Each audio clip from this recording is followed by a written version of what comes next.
Now, listen, you guys, it seems like, well, in between this entire back and forth might actually be lying a court case, all right?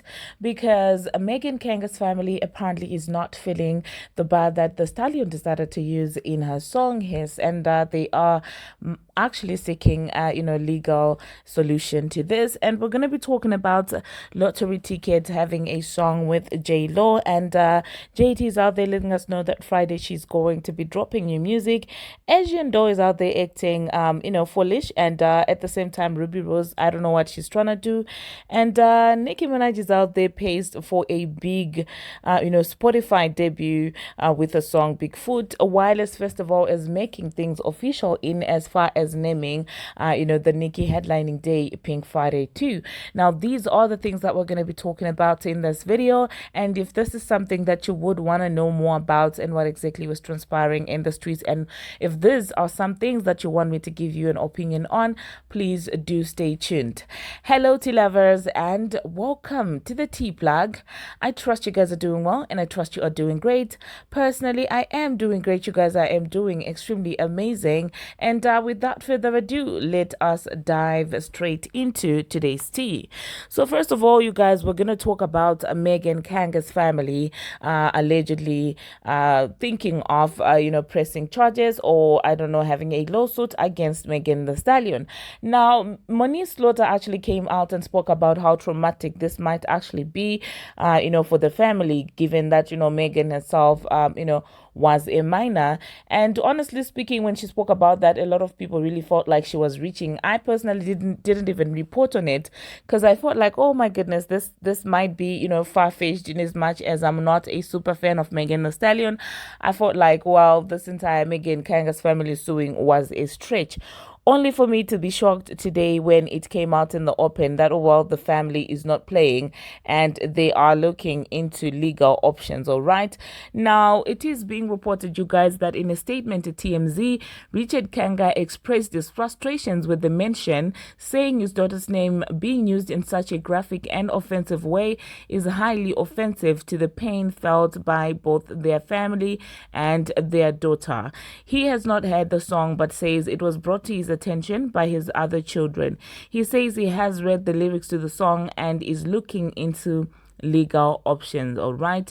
And TMZ also mentioned that while there's very little Richard can do, as artists have the right to artistic freedom and are allowed to reference historical moments. All right. So let me know, you guys, in the comment section, and tell me what you think about this entire situation, you guys. Do you think that, well, he has a case, or do you think he doesn't have a case? All right. Now, it seems like, well, people are now trying to blame Nicki Minaj for this entire situation because people are like, oh my goodness, we think Nicki put him up to this. And I'm like, please, Nicki was out there, trolling Megan, and, nah. No, she did not contact that family. Come on, let's be real, all right? Let us be real. Let's not act like she didn't play with YT people. Those people don't play about things like that. You know that they are very sensitive, and well, rightfully so in this case, because that was indeed a graphic case, and losing their child that way really was traumatic for them. So I really don't blame them for feeling some type of way, because it's like you have to relive those moments once again while someone is using that line as a key. I don't know, you guys. Hop into the comment section and let me know what you think about this entire situation. Oh my goodness, I didn't know this beef was going to cost people so much like this. All right, moving on to the next thing that we're going to be talking about, you guys. Lottery Ticket. It seems like, oh wow, she has a song out by JLo, and this is a song that I didn't see coming, but hey, that's very on brand for her to have songs with legends like this.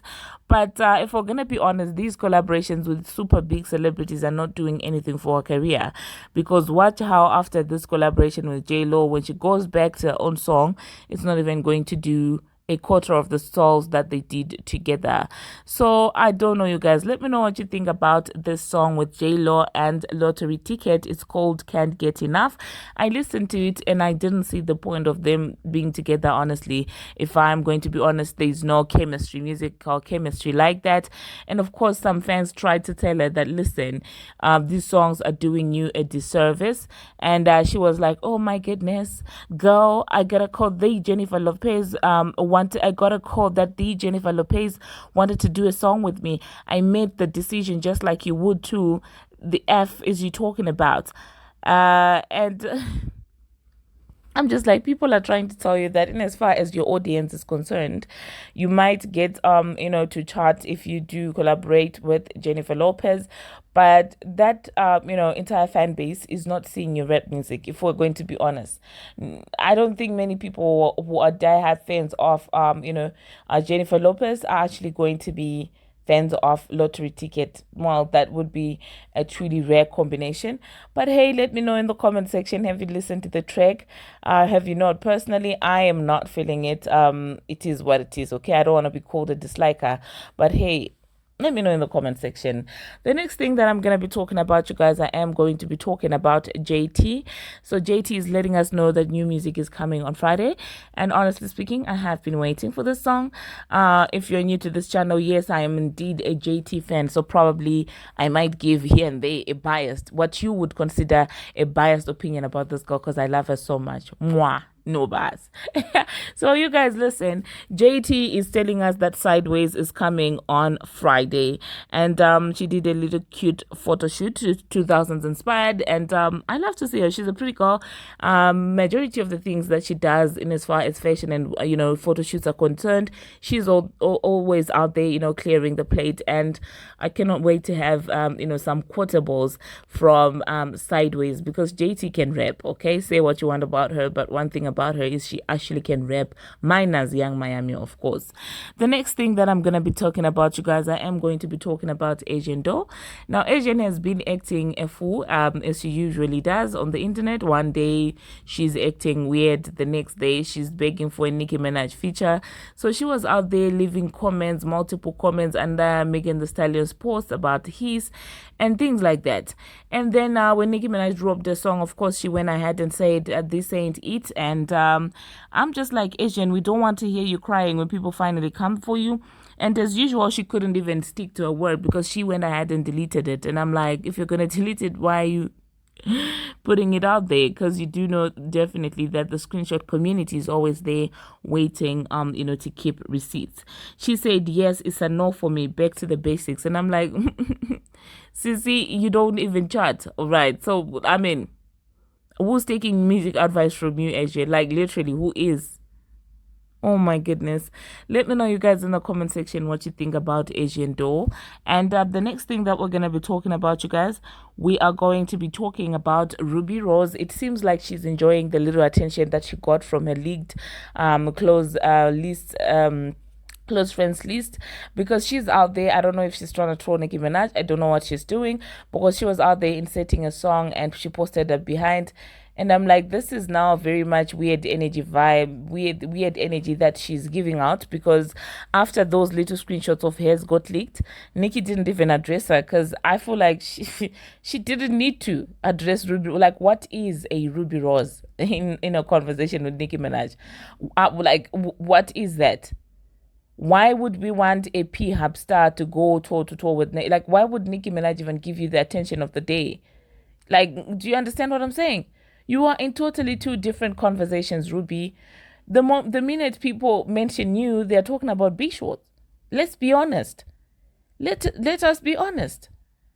Okay? They are not even talking about music when they mention you. So why would you think Nicki Minaj would give you the time of the day, not the night? And the fact that she decided to insert herself in this entire situation is very wild to me. It's insane. Like, literally, it is insane. You're not even in rap conversations like that.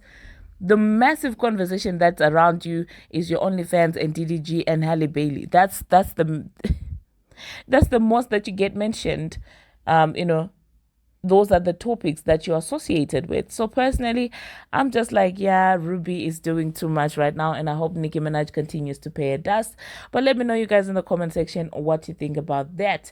And the next thing that we're gonna be talking about, you guys, it seems like whilst everybody else is saying, "Oh my goodness, Bigfoot is a bad song" and stuff like that, Nicki Minaj might actually not be going to, break just one record. She might be paced for another huge debut, you guys. And honestly speaking, when I saw this, I was like, yeah, Nicki will keep gagging these people. Now, chat data is reporting that, well, her song Foot is currently pacing for biggest solo female rap debut of 2024 on Spotify. And I'm like, oh my goodness. Onika Tanya Maraj, this is exactly the reason why nobody messes with you. Listen how they're trying to convince themselves on the internet that it's such a lame song. She preempted this. Because the one thing about Nicki Bars and Nicki Lines is that you will go back because it has replay value. And I promise you, for at least the first week of you listening to the song, if you go back and listen to it again, you'll find something new and like, oh, this is what she meant. Do you understand what I'm saying? That's what I call artistry. It's like you find every new thing. You find a new thing every time you go back to listen to a song. And this is the reason why she is the greatest person that she is right now. It's because no matter how she might have preempted it on Twitter, you guys probably never sat down and actually saw the wordplay in that entire situation, the metaphors in that entire situation. That's why she can get away with preempting an entire track on Twitter and then putting it in a song, and then the song is doing well still on charts.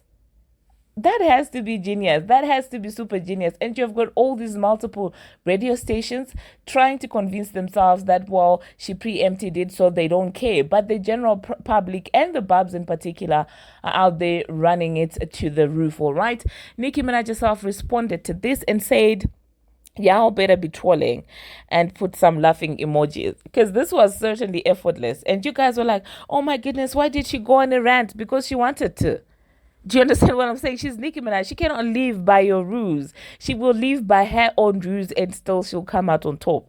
Do you understand what I'm saying? Because the reason why you guys are like, oh my goodness, the diss track is lame, it's because while she preempted everything on Twitter, oh my goodness, it's not gonna do good. But here it is, breaking multiple records. So what does that say about Nicki Minaj? If anything, it shows that she doesn't have to live by anyone's rules. She will live by her rules, and she'll still come out at the top.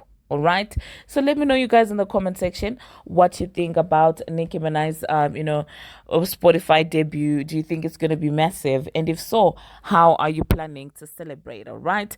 And the next thing that I'm going to be talking about, you guys, Wireless Festival is out there letting us know that, well, Nicki Minaj's, the day that she's going to be headlining is actually going to be getting a special name. All right. And I love this for her. They announced in a tweet and said, UK Barbz assemble, hashtag Pink Friday 2. Pink Friday 12th of July will now officially be called Pink Friday, all right? And I love this for her. I love that while she's doing all this trolling and she's going back and forth with these people, and they're getting mad and trying to convince themselves that who won, who didn't win. Well, Nicki's out there still winning, because listen, Wireless is out there dedicating an entire day to her. Tell me another person who had the same respect. Tell me another person who had that. Did you guys see the dads getting all wigged out saying, oh my goodness, she released? And I loved one thing that Amon said. Listen, I'm not even an Amon fan like that, but in this, he actually said no lies, because he said, listen, if we're going to be honest, there did been, the Transformer or Megan Thee Stallion who had released this diss track, you guys would have said they ate. And whether Nicki Minaj had gone on a rant or not, people were still going to try and discredit her. Like literally the way people are seated in their radio stations and they're trying to say they're analyzing hip hop, and instead of analyzing that track, they're sitting down looking for things to complain about, looking for things to discredit the track about. It's a rap song, it's a battle. Like you want to make it seem right. You are like, oh my goodness, better rap rules. And I'm like, did you at least try and analyze the lyrics that she was, saying, the bars that she was saying in that song? Of course, they didn't want to get there, because they knew that the moment that they would pay attention to the bars, they would be self-contradictory because the bars are barring, if we're going to be honest. Whether you heard it on Twitter or not, it's still funny, it's still catchy, it is still barring even when you listen to it for the second time. That is why they are majoring on the minor, on the rant. And Amon did say that, well, they were still going to look for something else, to talk about. It would have been something else. Do you understand what I'm saying? Doomed if she does, doomed if she doesn't. Because previously they would go with, oh my goodness, put an ad on it. Well, she actually tagged Megan. And Megan in the song really said that, well, you won't address me. Nicki came out and addressed her, and you guys are still looking for something else to say. And it's insane how people are saying Megan is unbothered. And I'm like, she clearly was bothered when she came up with the Megan's bar. Because listen, the reason why you come up with a bar is you want a response, right? You got a response and now you're saying you're unbothered. It does not make any sense, you guys. It's like with this entire Stefan Don situation and Jada Kingdom. Like, you pocket someone, they respond, and now you're saying, oh, I'm high and I'm mighty. Honestly speaking, I don't like insulting people on this app, on this channel, but